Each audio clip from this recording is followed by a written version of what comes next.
Okay, everybody. Hopefully I'm live and you guys can see me. This is my first time doing a YouTube live, so I guess I'll wait for a couple folks to populate, and if someone wants to chime in on the chat and tell me you can see and hear me, that'd be awesome.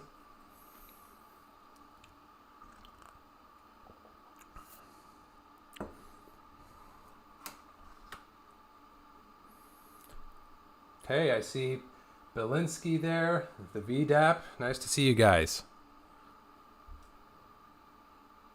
Patrick's in the house.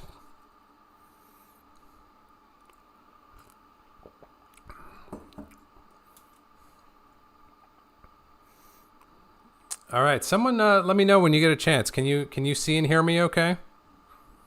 Everyone should be able to see my screen and my beautiful face. Okay, thanks, Rob. Awesome.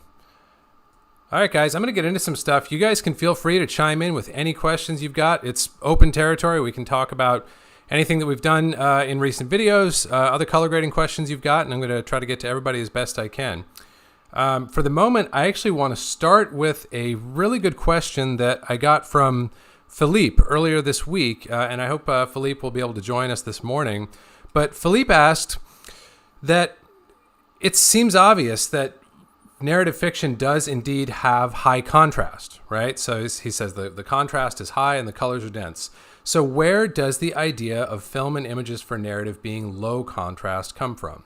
Everywhere on YouTube, there are camera guys who think they're experts telling people that you need lower contrast to achieve a desaturated look, etc. Which, of course, when you do capture footage like this on 422 8-bit cam, is a disaster to recover in post. And his question is, any idea why most people think who think they're interested in filmmaking think the opposite of what is actually true? So really great question. And this is one that's near and dear to my heart that I've talked and thought about for a lot over the last couple of years. I'm going to answer it by dropping one of my favorite quotes. It's an Einstein quote that you guys might have heard before, where he talks about the idea that we want to make things as simple as possible and no simpler, right? So I think that's a bit of an applicable idea when it comes to talking about contrast. And I believe Philippe's comment was actually on my Create Better Contrast series, where we're going into a bit more detail on, okay, well, we've got contrast, and it actually turns out that we can think of almost everything that we do when we're grading as some kind of contrast adjustment. We might be adjusting the distance between different tonal regions, or between different colors in our frame, or between different spatial regions of our frame, but a lot of it fundamentally boils down to contrast, almost everything that we do. So it really pays to start to get a little bit more granular and a little more specific in terms of the way we think about contrast. So I think that's what's really the issue here when we talk about this sort of wave that I very much see too. I think Philippe asked a great question. I see we've kind of got this like low con like aesthetic that has really come into vogue over the last 10 years. And some of it comes probably from the so-called log look, where there's actually a bit of a knowledge gap, where people don't understand that when I'm looking at a piece of footage in its log form, like on a shot like this, that's not a valid aesthetic starting point. That's what the camera captured, and that's not the same thing as what our display can reproduce, which we've talked about in other videos. But all of that said, my short answer to that question would be that I think that what people are looking for when they talk about wanting to control or reduce contrast, they're actually not looking for less contrast, they're looking for more depth. Because if we look at, actually a shot like this is a pretty good example. I'm going to go to my timeline level, and I'm going to disable my output node. And I'm going to assume that hopefully most of you guys who are here today have been somewhat following along with the videos. If not, I'll do my best to kind of get you up to speed on the way I roll. I'm just going to turn off my technical output transform here, which is what's putting me into Rec 709. So without that, the rest of these nodes are all empty at the moment. So I've just got a stock airy image here. And let's just kind of break down this contrast thing for a second. If I grab from my contrast knob and just crank a bunch of contrast and go to what I would consider a high contrast look, let's grab a still of that. And I'm going to turn that off. And now let's turn my technical transform back on. And now I'm going to turn on one of my trusty film prints. And let's wipe between these. So maybe I added a bit more contrast in my first version. Probably not, honestly. It's about the same, like overall level of contrast if we think of contrast as a single variable, a single number, but the results are very, very different, right? So this is sort of my visual answer to that question of it's not really about high or low contrast. It's equally as much about what kind of contrast. Where are you introducing it? Is it rolling? Is it linear? Is it happening in the log state? Is it happening on the gamma state of the image? All these details that end up amounting to good or bad contrast. So hopefully that kind of fills in some of the blanks there for Philippe's question. But I kind of wanted to start by touching on that because it's a really good question. And actually, I wanted to show you guys one more thing. So I'm going to turn off my output transform. And let's do a bit of film print contrast curve worship for a second, because one of the reasons that film and narrative fiction gets away with high contrast and why we think it looks so darn good is because a lot of that stuff is feeding off of legacy film print color curves, or contrast curves rather. So if I look at, I'm going to turn this image into a ramp. And if I look at my waveform down here, when I turn this print stock off, so I've got a linear ramp right now, and then turn it back on, you can see just how particular this contrast is. It's got a big swooping roll in the bottom. It's lifting the overall like lift of my image a little bit, so the blacks aren't actually reaching pure zero.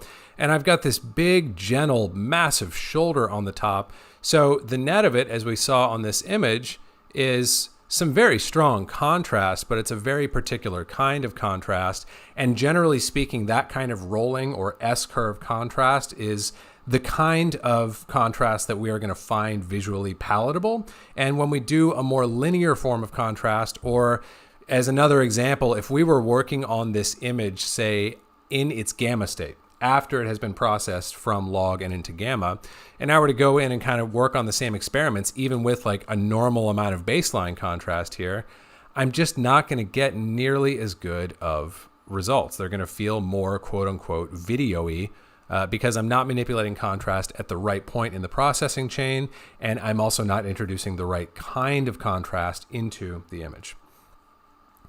So, more than you ever wanted to know about my thoughts on the sort of high con versus low con debate that happens so much, and the fact that sort of in a broad wave, we've tended to move toward the low con thing a little bit, I would say, in terms of filmmaking culture.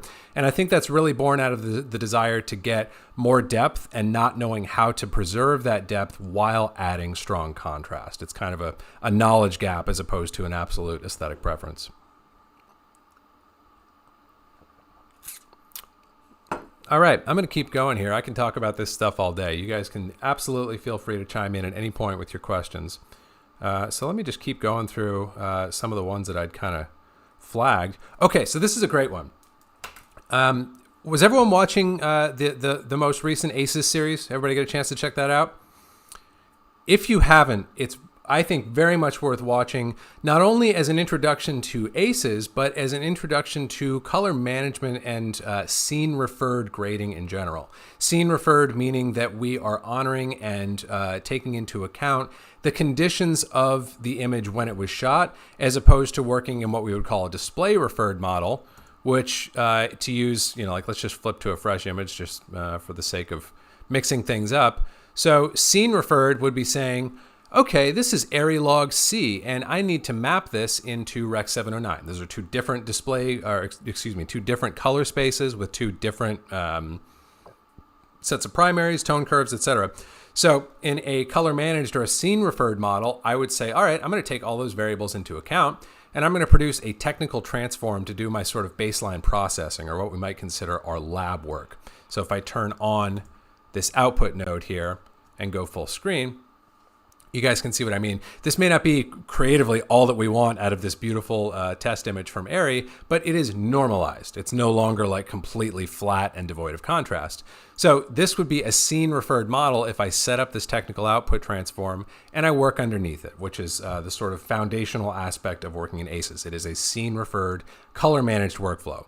The counterpoint to that would be a display-referred workflow, where if I turn this off, and this is the way that I worked when I first started grading, and nobody taught me any better. And in fact, the colorists that I learned from early on in my career all worked in this way, where you pull in the image and you're looking at it and you go, huh, looks like it doesn't have much contrast. I better add some in.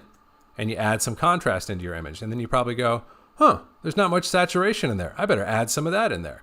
And you're making all of your decisions purely off of what your monitor is telling you. Let's see. Let me see what Patrick's note is there. Yeah, so the full screen is not showing up when I pop up to it, huh?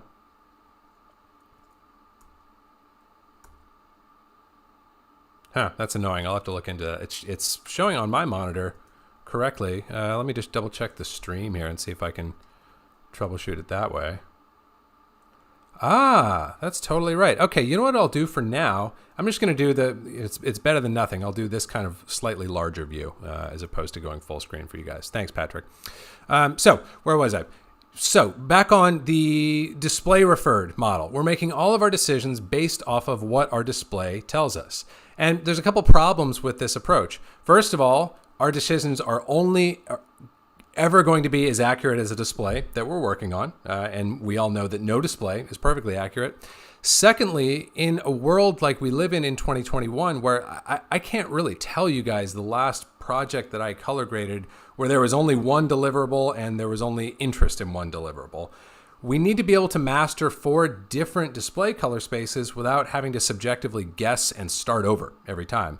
And when I work in this display referred model like I'm doing right now, all of my grading decisions are only valid and only make sense for this exact display that I'm on. The moment I switch over to a different display, things are no longer valid and I have to use my eyes to try to get a visual match between what I see on display number 1 and what I'm trying to get out of display number 2. So a couple of my beefs with the display referred workflow. But the reason I just kind of took a fresh lap through that is that's really the power of working in something like ACES. To be honest with you, I don't care about ACES. Like, I think it's cool, and I definitely have used it and will use it on particular projects, but it's a really good sort of diving board, a good introduction sort of jumping off point for working in this color managed scene referred model, which is much, much better for a variety of reasons that I go into in that ACES series. So check it out if you haven't already. But one of the really good questions that I got about ACES was, is there any advantage? This is from Tiomir. I hope I'm pronouncing that correctly. He asks, is there any advantage to use ACES if your footage is all in Rec. 709? And by advantage, I mean greater quality, dynamic range, lower noise, richer colors, or something like that. I tried it and all the controls, LUTs, and other stuff are behaving very differently, which drives me crazy. I hear you. It feels different, right? He says, but I'm wondering, is there a point for me to keep trying? And I thought this was a really great question because I feel like the value proposition is a little simpler when we're working with log color spaces, with big, higher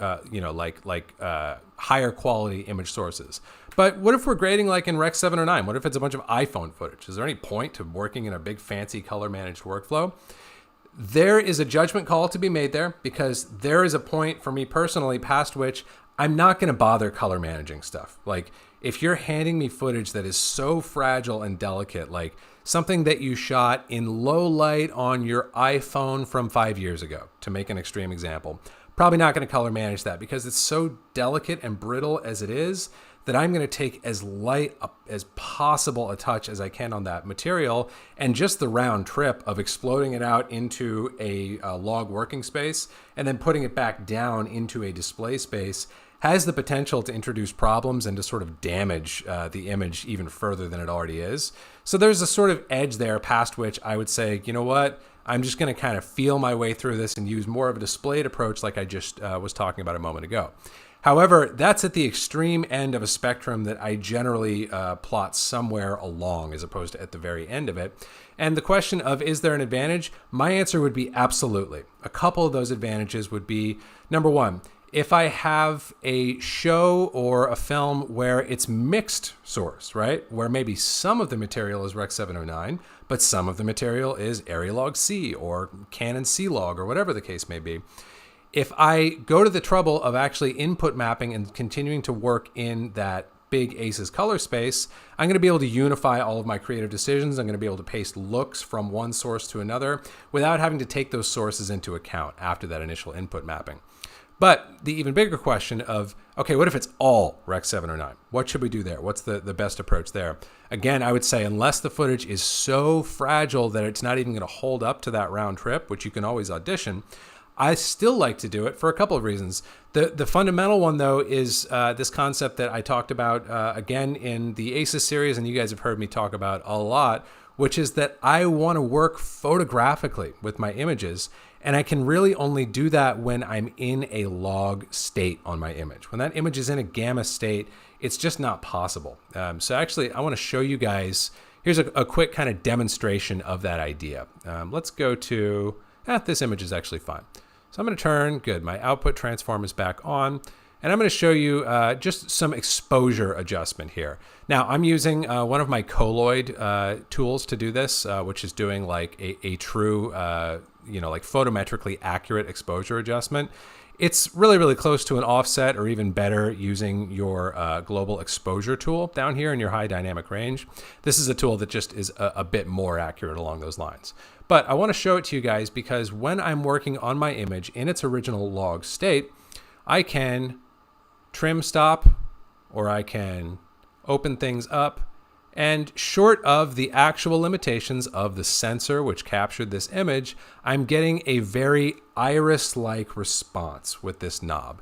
And I have quite a bit of dynamic range to play with before I'm like, oh, I just can't go down any further because my highlights are too far clipped and it's looking weird. Or on the bottom, it's like, oh, I can't go up any further because the shadows are too noisy. I've got quite a bit of dynamic range before I hit any of those extremes when I'm working in this model. Now, let me show you guys something. This is a tool, like I said, that I've built, and I've been playing just for the sake of sort of proving this concept out with doing it in a slightly different way. So let me see if I can find, give me 1 second here. I'm going to find kind of a beta version of this tool where I was playing with, okay, well, what if I did deploy it? Because all it's doing is allowing me to manipulate exposure by linearizing whatever curve I'm in. So I set up a preset for like a gamma 2/4. Like what if I'm in Rec. 709 and I want to relinearize it and manipulate it in the exact same way? Let's look at what happens when I do that. I'm getting pinned in the top there. So like my highlights, instead of preserving and then ultimately coming down, are turning into this kind of mushy gray. And then if I try to go up, you can see the response is just not anywhere near what I was getting before, even though I'm applying the exact same math to this image and even taking into account the different tone curve of the image. It just doesn't work when you're in a gamma space where all of your dynamic range, or the majority of your dynamic range, has already been clipped off. So to go back to the original question, when we input map our Rec. 709 material into a working space like ACES CCT, we're obviously not improving the image. It's not going to get any better or magically have more dynamic range stored within it. But we're ensuring that every inch of dynamic range that is in there, we have access to it and we can manipulate it photographically, as opposed to what I call graphically, which is the kind of way I was taught when I began working as a colorist, of playing with my lift and my gamma and gain and fussing and finessing. And a lot of that stuff, we turn all these different knobs, and most of the time it's really just in the interest of getting a perceptually linear response, so if that makes sense. So the response that I'm actually looking to get most of the time, or at least me personally, when I first started to grade and I was playing with lift, gamma, and gain, all I was trying to get the image to do was this. Just trim exposure or give me more exposure. And to make that work when you're in a gamma space, you really do have to go in and noodle with all 3, possibly even 4 of these settings, and subjectively find the right depth for them to work at. So very long answer to the question of, is there still an advantage to working in ACES when all of your source, or the majority of your source, is Rec. 709? My answer would be absolutely, with the caveat that if it happens to be very, very delicate footage, you want to just test that out and look at the pipeline and make sure that you're not introducing artifacting or other problems into your image just via the round trip of going into ACES CCT and then back out to Rec. 709. So I hope that kind of makes sense. All right, let's see how we're doing in the chat here. Oh, that's a nice question from, sorry, my screen is too small. Suhaib, I hope I'm pronouncing that correctly. Can you explain between a no-look look versus straight out of camera? So let's talk about that. This is something that I often do with clients because I feel like it's really, really helpful to just kind of calibrate our vision and our expectations about like Where do looks come in? What do we mean when we say raw or straight out of camera or processed? Let's kind of chop that stuff up a little bit. So I'm going to go back to my output transform over here. And, for those of you guys who may have just joined or who haven't checked out our ACES series, all this out compound node is doing is taking me from my camera color space, what the camera saw, and into my display color space, meaning what my display can reproduce. Those two are not the same thing. They're different. And but the good news is we can account for that difference mathematically as opposed to just having to visually, subjectively guess at it based on what our monitor is telling us. So that's my kind of final output mapping of my color management that I'm working in here. But let's talk about sort of like the color space journey, or the look journey, if you will, the entire journey of an image from capture to reproduction. So right now we are looking at exactly the image which was encoded onto the hard drive from the sensor of this Arri Alexa camera when this was shot. I'm not doing anything at all right now to this image. So let's talk about kind of how the process goes forward from here. Generally, when you are shooting this image through an Alexa, you are going to be monitoring it through some kind of output transform, most commonly Arri's Alexa, the K1S1 LUT that they provide with the camera. It's a pretty good LUT. It's a very, very neutral transform. It's flattering, but it's really not doing much with the image. So I would call that sort of the straight out of camera, in the sense that, like, straight out of camera is what we're looking at right now is technically straight out of camera because we're not doing anything at all to it, but straight out of camera and properly prepared in a technically sound fashion for our display, that's this right here.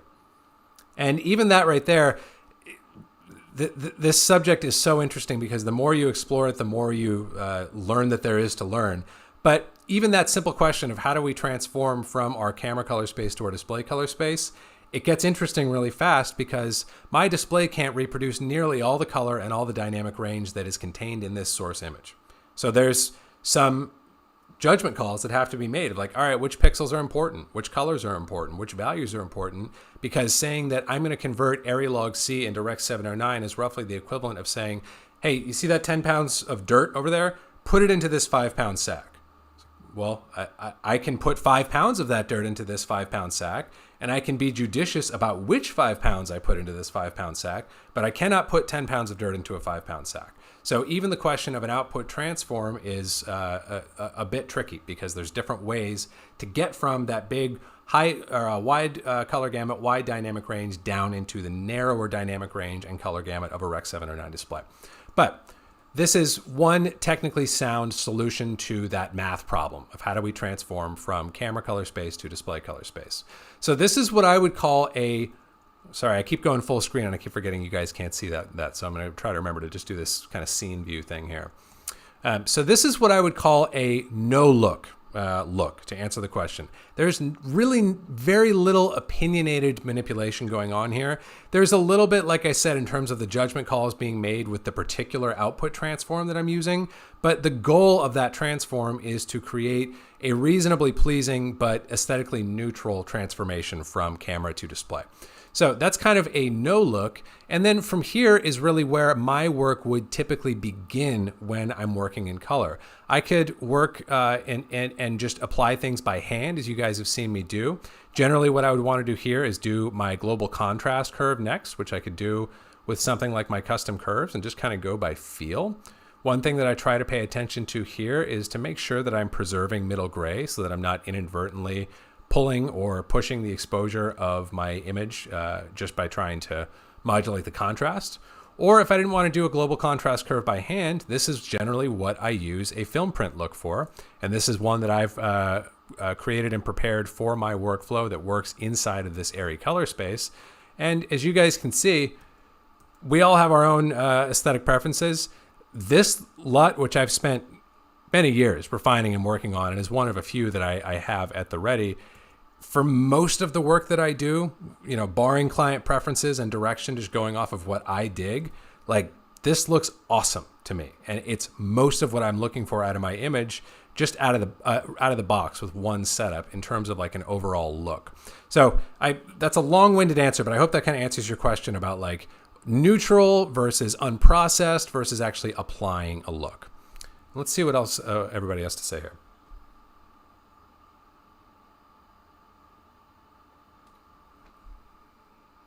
Okay, I'm going to grab Zeke's question right here because I see it right at the end. Zeke says, using a film print LUT at the end of the pipeline, given the stock film LUTs in Resolve in a scene-referred grading environment, could you explain the difference of using Rec. 709 LUTs and the log LUTs? So let's have a look. It's been quite a while since I looked at these tools. So Zeke, I might have to have you clarify that for me. So I have the Rec. 709 and the DCI P3 LUTs, which are about the target display. They're actually both expecting a log source. They're expecting like a Cineon input. So that's once again a scene-referred environment that is based off of a film scan.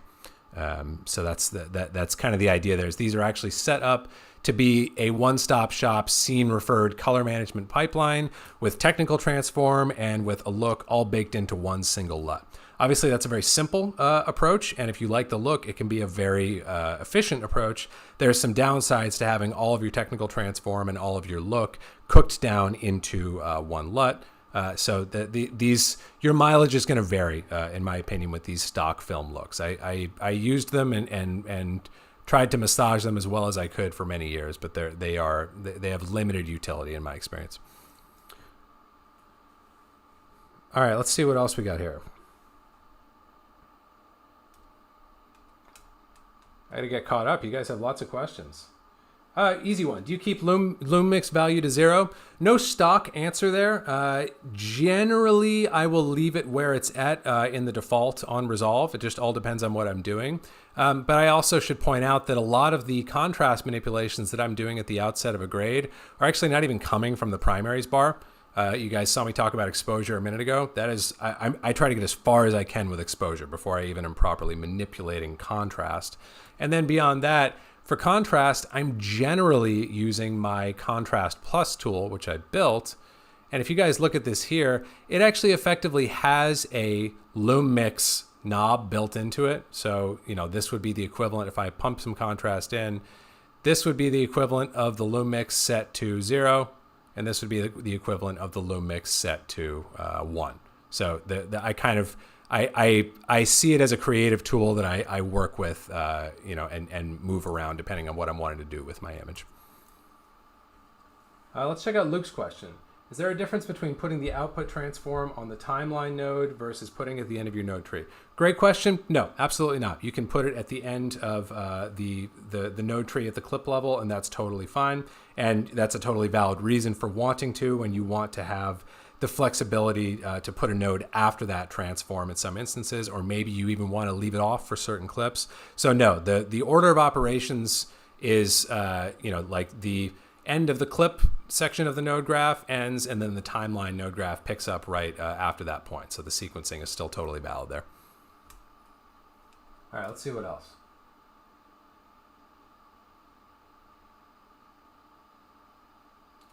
Okay, how about a qualifier? I looked at the lessons on mixing light, and there is a slightly different workflow where there is space in the log for keying. How true is this working process? Talking about lessons about aces. Okay, that's a good question. I am not sure I can specifically answer. Actually, I'm live. I'm not sure I can specifically answer about the tutorials that you're asking about. But in terms of the qualifier, that kind of cues off another question that I got this week that I thought was a great one, where, let me kind of reset all my business here for a second and go back to my stock setup of this image here. And let's just talk about pulling a qualifier. There's what I would call a misconception pre-Resolve 17 that qualifiers are not easy to pull or more difficult to pull in a log space. I haven't found that generally to be true. And supposedly, I have to say, I still haven't been able to 100% verify this, but if you read the documentation in Resolve for Resolve 17, supposedly the qualifier is now color space aware, meaning that it makes literally no difference where you pull your qualifier in your node tree. So it should simply be a matter of, using your highlight mode to dial things in a little bit by hand. And I do want to just say one more thing about the qualifier while we're on the subject, because I can't resist. I want to point out to you guys, I'm just going to give you a hard and fast rule that is going to change your qualifier game overnight, okay? You see these 3 parameters that I have here in my HSL qualifier? Never use all 3. Just don't do it. you're going to find if you actually go through and look at, like, let's just do a quick example here. Let's say, oh, I want to pull a skin qualifier, which I wouldn't do. There's better ways to target skin, but let's just say that I do want to do that. I'm going to go in and I'm going to pull this, and let's go to my highlight mode, and I'm going to go full screen or close to and zoom in. Now, let's look at what each of these parameters is doing. I can flip them on and off with these little switches here. And what you're going to find almost any time you pull a qualifier is the majority of the qualification is coming from no more than two of your parameters. In this case, saturation and luminance are kind of doing it for me. I guess it's sort of including my, maybe it's more like hue and luminance. But you guys can see what I mean. You rarely need all three. And the reason I say never do all three is it's almost impossible, whether you're in gamma, whether you've got the most beautiful footage in the world, or whether your footage is horrific, it's almost impossible to pull a really, really clean, really, really easily pastable key when you've got all three parameters enabled. And that's one of the things that I try to keep in mind when I'm pulling qualifiers. I think of qualifiers as like, I don't know, if I'm like a bus driver and there's loud kids on the bus that I have to keep an eye on, qualifiers are the loud kids on the bus. Like, I have to keep an eye on them for the rest of the trip to wherever we're going. I got to keep coming back and checking on it and make sure, hey, did you put some noise in there when I wasn't looking? Hey, when I pasted you from shot 3 to shot 4, did you add some noise in there, or did your key get chattery? They're very expensive to babysit, so I try to avoid them in general. And when I do use them, I try to use them as broadly as possible so that I'm not introducing those kinds of problems into my image. So more than you asked for there, but hopefully that answers your question and then some.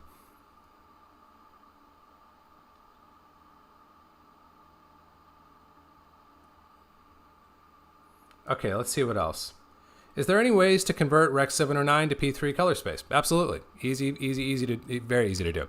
I've done a number of Rec 709 masters for films before that, we decide, hey, we want to master it in 709 for, whatever. Maybe the primary deliverable is TV, or maybe that's just where everybody's comfortable. Maybe that's the reference display that we have. And then we want to create a DCP.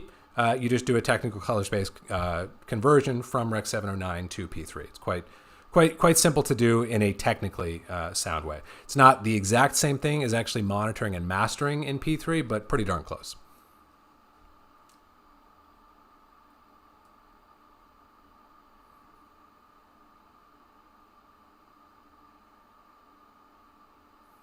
Let's see.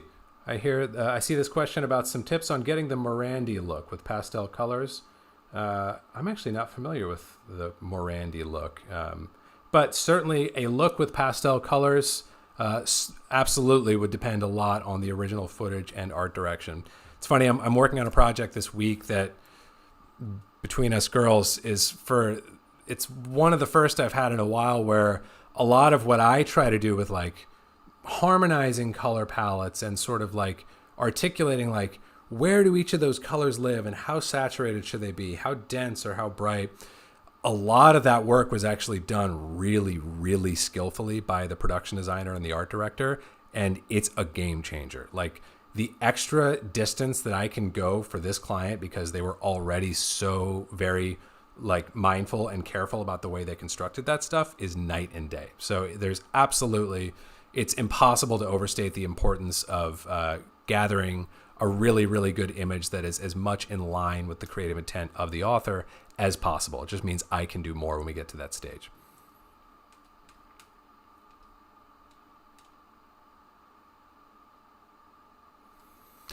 Okay, I'm going to go to another question that I'm kind of burning to answer that I got earlier this week from Clayton.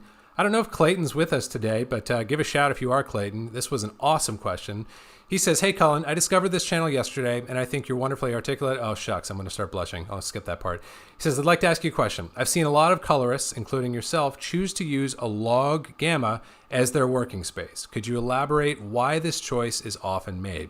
And he goes on to describe the fact that coming from a VFX and compositing background, he understands correctly that working in a linear tone curve as opposed to a gamma or a log tone curve is the way that light out in the real world works. Before it hits our eyes, before it hits camera sensors, before displays come into the mix, linear is the way that things work out in the real world. And so Clayton's fundamental question was, why haven't colorists decided, as VFX artists by and large have decided, to use a linear tone curve as their sort of stock working tone curve, if you will. And he mentions log gamma in here, and I'll just clarify. You guys who've been hanging out with me for a while know that I like to be specific about my use of the word gamma to refer to a particular kind of tone curve. But when I'm not referring to that specific kind of tone curve, I will call it a tone curve and not a gamma curve. So just in case that confused anybody in the question, I always found it a little confusing when I was first learning. It's like, wait, are we talking about a curve or a specific type of curve? So when I say gamma, I mean a specific type of curve. When I'm just describing a curve, I will generally refer to that as a tone curve. So let's chop up this whole linear log gamma thing. So there's a couple things going on there. And I'm really glad Clayton asked the question, because the short answer is we should be using linear light as our baseline, as our default when we are working with manipulating our images. So just for an easy example of that, I'm going to kill this qualifier. I'm going to turn my look node back on just because I like it. And we already looked at this exposure tool here earlier, but it's worth noting that that is exactly what this tool is doing. It's taking the tone curve that I tell it that I'm in. It needs to know what tone curve I'm in, which is log C, and it's linearizing that tone curve and applying linear gain, because that is the textbook photometric definition of exposure, of adding or reducing it. So that's just one example of the best way to get exposure in or out of your image with the cleanest results is going to be to apply linear gain, taking your source gamma into account. So that's one example. The other one right here downstream of it, this is one of my other go-to tools called points, works the exact same way. It works on the model of printer lights or printer points, but it works by linearizing the input tone curve and applying global gain up or down. The only difference is it's doing it per channel in addition to doing it globally. And it's also doing it in the traditional unit of printer points, which is helpful for anyone who's kind of coming from that world or finds it to be a meaningful frame of reference when you're making small adjustments of like, hey, let's add like a quarter point of green or magenta or whatever. It can sometimes be helpful shorthand. So that's kind of like the broad answer is we should be working in linear more than we are. The next thing, the question that comes up is like, well, why is it that we're not? And it's a big question, but I'm going to answer it as succinctly as I can and say that it's really a question of these two warring disciplines that make up the modern color grading culture, if you want to call it that. There's sort of two distinct headwaters to that culture that you guys have probably heard me talk about before. We have color timing, which has its origins in narrative filmmaking and photochemical lab processing. And then we have color correction, which has its origins in broadcast video. And they're very, very different. And we can see the tension in between these two traditions kind of being forcibly melded together over time, even in the interface of Resolve. Like the fact that when I open up Resolve and I see in my primaries, I see lift, gamma, and gain, those are color correction tools. Those are really not tools of color timing. Color timers, in fact, only had one tool available to them, and it was this points tool that I just showed you guys. It's global printer points of I want to add or pull red, green, or blue, or globally increase or decrease my exposure. That's all that the color timer had available to him or her. One sec. I got so excited I dropped my pen. So we are dealing with this sort of like uncomfortable bedfellows thing with color correction and color timing being pushed right here together. Now, what's interesting is if we look at these two traditions, color correction has always been all about a gamma tone curve because it's in broadcast. And as the name implies, color correction, we're just making little fixes before it goes live to air. It's not about mastering or processing the image. It's about like, hey, before that goes live, you got to trim a little bit of saturation. Or like, oh man, that contrast, it's just too heavy. Just pull a little bit out before it goes live. But it's always done in a gamma tone curve. And so that's where color correction practitioners are really comfortable living. Contrast that with color timers. The way that if we go back to the days of photochemical film being the way that we captured and reproduced images, which was most of motion imaging history until quite recently, until digital intermediate, that's a model. Photochemical film captures images by default in a logarithmic curve. It doesn't capture them linearly. So color timers, but in contrast to color correction practitioners, whatever you want to call that person, are used to working on things in a log curve. So that's kind of where we've been left today. Is we have these two warring disciplines. One's used to gamma, one's used to log. There's all kinds of infighting and debate about like what's the best way to master an image, because we've got these two very conflicted disciplines with different goals and agendas trying to ratify the best practices. But what's interesting is neither of them really have any training or context for working in linear light, unlike compositors who come from a more traditional kind of image science background. Most of compositing was really accelerated and began in earnest when digital compositing came into place. I know there was an analog world of those things, but as soon as compositors figured out, oh, we can do this in linear light, of course we're going to do that. They were much hipper to adopt that standard than the colorist tradition has been.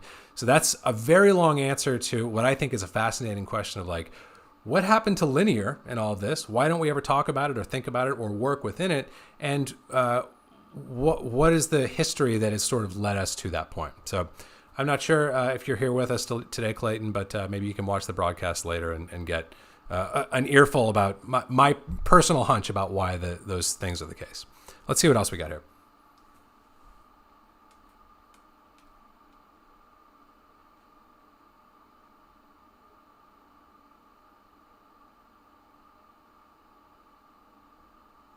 Okay, difference between color boost and saturation. Good questions. So let's just look at this in a really practical way. And this is something I'll show you guys a trick that I use a lot when I'm wanting to evaluate questions like that, which is all the time. Like we all have different approaches and different sort of, how do you want to say it? We all relate to our craft and to our tools in a different way. I have the compulsion to really understand what's going on. When I touch a knob, it's not enough for me to know that it's going to be pleasing or to get a pleasing result. I generally want to know what is the math underlying that, what is going on under there before I'm really comfortable using the tool. And color boost versus saturation is a great question. So let's look at our vector scope here for a second, and let's just evaluate what happens with those two versions of manipulating saturation. So saturation is a linear expansion. And actually, to make this even easier, let's do this. Because right now, we're kind of getting a free ride and a little bit of extra wrapping and unusual behavior, or not unusual, of desired but nonlinear behavior out of this output transform. So let's just work on this chart with nothing else applied for a moment. And as you guys can see here, saturation is evenly expanding all of my colors outward on the vector scope, which is increasing the saturation by definition, right? Because everyone knows if I set my sat to 0, you can tell by looking at the image that I have 0 sat, but you could also tell me that by looking at your vector scope, right? There's nothing on here. We're right in the middle bullseye, so by definition, we have no color. All right, so easy enough to understand. That's what saturation does.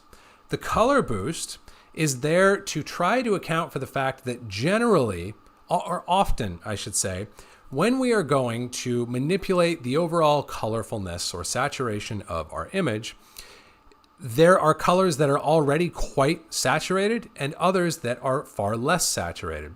So the color boost knob is an attempt to sort of equalize those things. And here's the simple logic.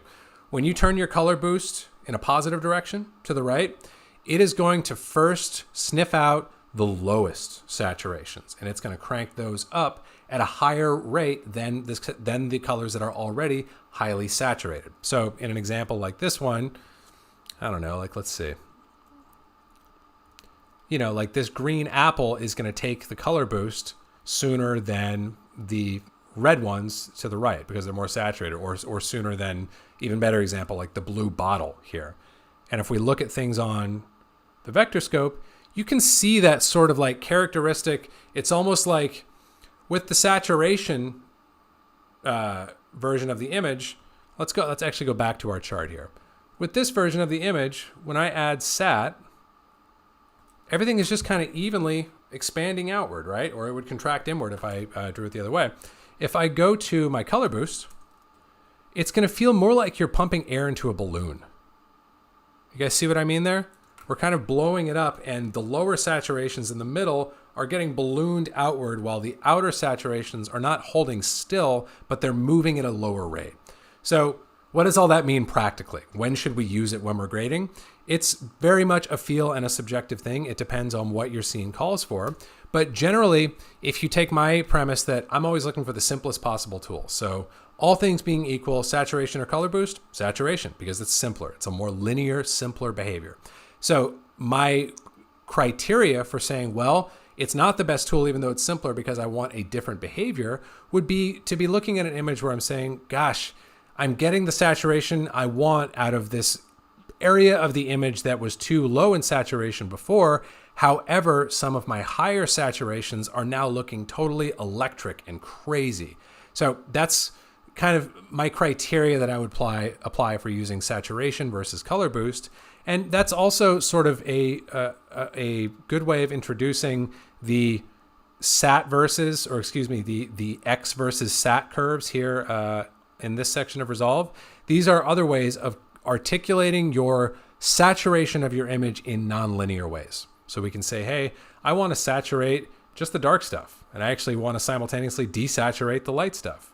Or we can say, hey, the sat versus sat is actually a very good analog to the color boost. It's going to do a very similar thing where it's going to say, hey, I actually want to desaturate the most saturated stuff, and maybe while we're at it, we will saturate the least saturated stuff. And you can get as fancy as you want and articulate control points all the way along here. And again, that power is there to be taken advantage of, and we absolutely should. However, it's worth noting that we should always be looking for the simplest possible solution, right? So if you can get it done with sat knob, do it with the sat knob. If you need the color boost, use the color boost. If you need to use curves, use 2 points when you don't use 3 points if 2 will do. You see what I mean? So I hope that kind of answers the question there.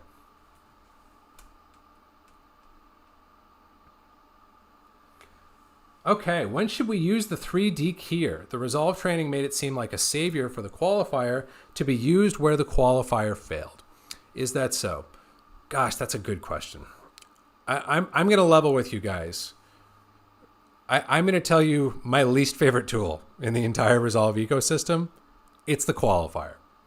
And the reason is, I'm not saying I never use it, because I do. But the reason is, if we go back to my concept that I'm wearing you guys out on of thinking photographically, I try to think about the stuff that I'm doing like I'm back on set and like I'm an extension of, rather than I'm a hairpin turn off to the left of the overall filmmaking process, right? So if I'm back on set and I'm looking at this image and we were to say, hey, it needs a little more contrast, one way that I might look at introducing contrast, and actually I'm going to cover this in the final part of the contrast series coming out next week, but one way that I could look at that would be a very photographic way of looking at it, is if I create a window here and I decide I want to create some negative fill. Like so. And then maybe drop this side down. I give these to you guys all the time, but this would be an example. Let's see if we can turn that ugly window off so it's easier to evaluate what we've got going on. Let me turn this off and that off, and then we'll just be able to do an enable disable like so. So that might not be all that we creatively want, but you guys can see my idea there. I'm introducing contrast in a very photographic way. I could tell a gaffer, hey, let's get some negative fill in here on the fill side of her face. So I'm always trying to look for those photographic real world analogs. And when it comes to the qualifier, what's the real world analog of a qualifier?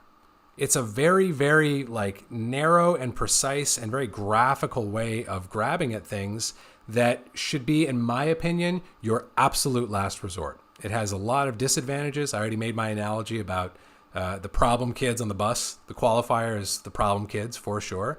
And you know, beyond that, like to go back to the actual question of RGB versus HSL, candidly, I might not be the best person to answer it, because when I do keep qualifiers at all, I still try to keep them so broad that I'm not interested in something narrower than the HSL qualifier can get me, because I'm not even interested in anything. I'm not even interested in getting like the narrowest version of what the HSL qualifier can get me. And as best I understand it, that's really where the RGB keyer comes in handy, is when you want to get even narrower. You want to get an even smaller subset of qualified pixels within your color cube. That's where its utility seems to lie, and that's just not something that really makes it onto my priority list, generally speaking, for grading.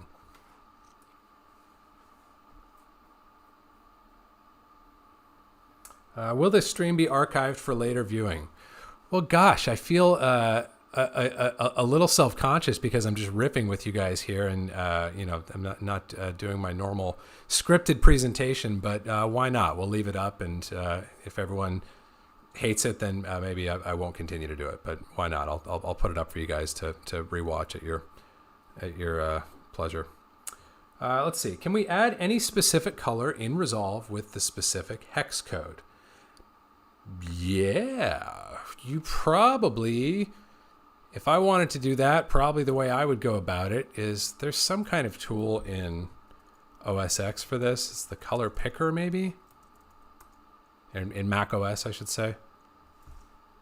Digital color meter is what this is called. And I think you guys are just set up for, you're only seeing my Resolve if that, believe you're only seeing my Resolve. Well, point being, to answer the question about hex values, I would want to convert those hex values into an RGB triplet. And remember, that triplet is only useful if you know the color space it's meant to occupy, but setting that complication aside, you could absolutely express any RGB triplet in Resolve. In fact, I'll show you guys another kind of fun gizmo that I made recently for that kind of application. Let's look at my HSV generator here. So this is just a triplet generator that allows me to use a couple different models. Oh, interesting. Actually, doesn't even have an RGB mode, but it should. But basically, like, you can imagine hue, saturation, these three fields, instead of being labeled thus, they could be red, green, and blue, and you could just dial them in based on whatever input triplet you wanted to generate. And of course, you could do that. This is probably even more complicated than we need to get. I think you could even do that on the edit page with a generator. Yeah, that was an overcomplicated answer, to be honest. Solid color, and then grab it, click your color, and you can probably even punch hex values directly in here. Yeah, here you go. Okay, that took me a second, but that's a much better answer. Solid color, click on the color generator, and key in your hex color right there.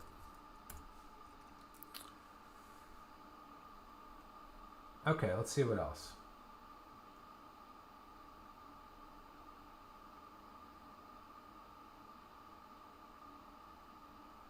Okay. Great question from Nikhil. I hope I'm pronouncing that correctly. Is DaVinci YRGB color management better than ACES CCT? This is such a great question, especially because DaVinci YRGB color management just got a whole facelift in Resolve 17. So you probably won't be surprised to hear there is no single right answer to that question. It depends on your needs and on your preferences. However, there are some key factors that we can consider when we look at both of them. So let's talk about the pros and cons of ACES first off. So ACES, in the pros column, ACES has been around for a long time. ACES was the very first attempt at standardizing color management for motion images. Everybody's familiar with it. It's supported across all kinds of different software platforms. If you're working with different vendors or collaborators, people speak it fluently. Generally, if you say, hey, if I'm delivering assets to a VFX facility or receiving them back from that facility, if I say, hey, can I give you ACES Linear, or can you give me back ACES Linear? That's generally not going to be a problem because it's been around for a long time. It's well standardized, well documented. So those are all kind of pros in the category for ACES. On the downside, it has been around for a long time, and it was the first person to the party, if that makes sense. They have done a really good job of keeping it up to date, but the fact is that it's built on a framework that's now well over 10 years old. So there are aspects of it that I personally find to be less than optimal. And the other key factor to consider with ACES is that, as you guys who've watched my ACES tutorial in the ACES series rather, ACES is very turnkey. Even when we're doing it in the manual deployment that I was showing you guys in the ACES series, it's pretty much just three pieces of information. What's your input color space? What's your working color space? You only have two options for that. And what's your output color space? And that's it. You plug in those three options and then you grade. And that's really all you have available to you. Resolve color management, by contrast, let's just quickly look in our project settings and look at what Resolve color management has to offer us. If I skip over my presets and say, no, I want to drive, I want to see what this baby can do, and I go to custom, look at all the options I have available here. That's cool if I want options. It's not so cool if I want a turnkey, easy to use, easy to understand model. So those are some kind of the key pros and cons there with Resolve Color Management V2 versus ACES. And again, I should point out, with Resolve Color Management V2, I actually am working in this ecosystem right now on a project that I'm doing, and I'm using, what do you call it? DaVinci Wide Gamut Intermediate. Really like it. It's a really big color space. There's lots to like about it. However, if I go back to those same VFX vendors that I was just talking about and I say, hey, can I hand you DaVinci Wide Gamut Intermediate files and can I get those back? They're going to say no. They're going to have no idea what I'm talking about. So there's that aspect to be considered in terms of the interoperability and the standardization. It's all very, very new, and it may not be well supported outside of Resolve. And that's the other thing is if you are doing any work in any other platform, you really, unless you're building custom tools or going in and using the math that Resolve provides or Blackmagic provides for this color space, you really don't have access to mapping into or mapping out of this color space if you're not in Resolve. So a couple different ideas to consider there, but there's no one that's better than the other. And I guess the last thing I should point out as well is this also goes back to that quandary that I mentioned early on today, where even the simple question, the simplest operation in color management of like, okay, what did my camera see? What does my display need to reproduce? And how can I mathematically transform between those? That seems like a fundamental, very simple question. As I mentioned earlier, not so simple because big container, smaller container for the display. So there's always going to be an aspect of subjectivity and a bit of a judgment call in terms of how we map down to our Rec 709 display. DaVinci YRGB or Resolve Color Management V2, as well as ACES, each have their own solutions to that problem that are technically sound, but they also have a degree of judgment call in there because they have to. So they produce different results. So that's the other key factor for me is you should look at the results that each produces. These tools are not really about aesthetics. You should be defining your look yourself after setting up your color management. But if you find, as I often do, that ACES, for example, like, wow, that's a very, very strong contrast curve that doesn't leave me much room to add more contrast or add my own contrast when I'm grading in ACES, that sometimes makes me opt for working in Resolve Color Management. Conversely, if I want to have a nice, silky, smooth, strong contrast curve out of the box and I want to do as little as possible beyond that, sometimes that'll lead me to go more with ACES. So that shouldn't be your dominant deciding factor, but you should consider that as well as like, what is the aesthetic of that final output transform? And is it more or less in alignment with my creative vision for the work I'm doing? All right, guys, I'm going to do one more. Wow, you guys have been awesome. This has flown by, and we've covered a lot of good stuff. I'm going to try to hit one more question.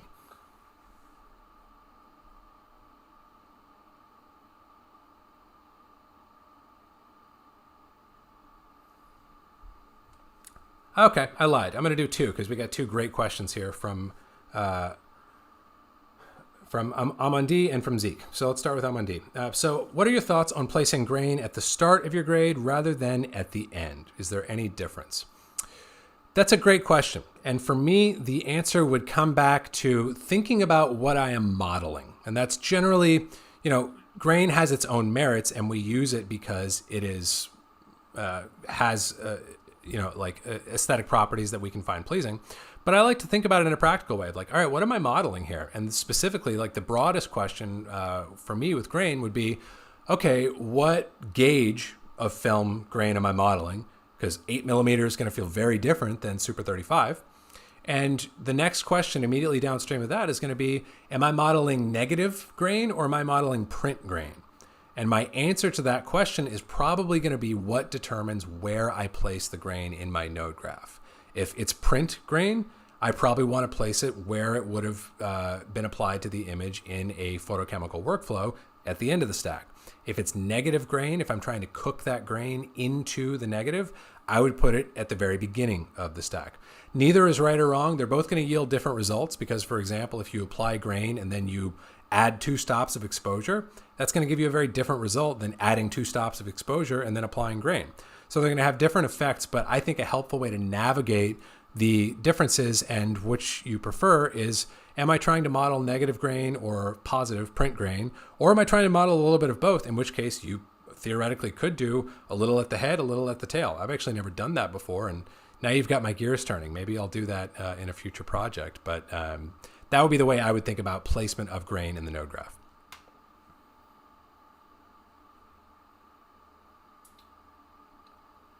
Okay, and then Zeke's question, another great one. Do controls work the same in ACES as in RCM now, or do they behave differently? Yet to use ACES. Good question. They're not identical because of that, really of that factor that we just mentioned a moment ago of the way the output transform works. Because the tools are the tools, no matter what, right? Like, these tools are not dependent on my color space. They always behave exactly the same way. Exactly the same way. And if you want to see what I mean, go check out, I can't remember if it's part 1 or part 2 of Create Better Contrast, but we do that, you know, very didactic, like linear ramp demo of every one of these tools. They always behave the same. It's always the same math that's driving them. What makes them feel and respond different is what's happening downstream of them, what's happening in the output transform. So, as we just talked about, ACES has a different flavor of output transform than something like Resolve Color Management. So there's going to be variation in the response and the feel and the behavior of those tools there. But generally speaking, it's going to be quite minor compared to something like, you know, I mentioned in the last installment of the ACES series this week that, you know, just fair warning, if you're used to working in a display referred kind of by hand model when you're grading, things are going to feel weird in ACES because you're operating on the image in a completely different state. So contrasted with a difference like that, the difference of grading in ACES versus grading in Resolve Color Management, to my hands, is fairly minimal. And then last one, I'll hit Luke's here just on the way out. So same question for noise reduction. I assume that's regarding placement in the node tree. Yeah, okay, good. I see it there, Luke. Thank you. Yeah, so another great question that I would try to think my way through before playing with and finding the right practical implementation of. I generally want to think of noise reduction as a last-ditch effort that I make. Last ditch isn't the right word. It's a finishing touch, if that makes sense. It's something that I'm doing as lightly as possible, and for me, generally as late as possible. I want to hold off on doing something destructive like that for as long as possible until the very end. And the other thing, if you think about it conceptually, is noise reduction is obviously a misnomer. Noise reduction is actually destruction of your image. There's no way around that. It just sometimes yields an aesthetically preferable result, so we should use it if it gives us something that we want. But it actually is destroying the fidelity of your image a little bit. It's blending and blurring things together in a way that doesn't totally kill the perception of sharpness. So that for me is the final reason why I tend to want to place it at the end. I want to do all of my work and give all of my tools access to the greatest amount of pixel data possible, and then as a finishing touch, only as needed when looking at the image in its final state just before it gets shipped, to say, okay, let's add just a splash if I really, really need it. I know there are other colorists who feel very differently about that, but that's my philosophy with noise reduction. All right, guys, I'm going to have to call it here for today, but this was really, really fun. I hope you guys enjoyed hanging out with me. And let me know, I guess, in the comments on this video when I post it, if you enjoyed this, if you want to do more of them, maybe we'll make it, kind of a weekly or a bi-weekly thing. I love talking about this stuff with you guys. I love getting the chance to go a little bit more in depth on some of the better questions and comments that come through on the videos. So let's get together again if everybody enjoyed it. Until then, we'll see you guys for the next video. See you for the next edition of Grade School. Thank y'all.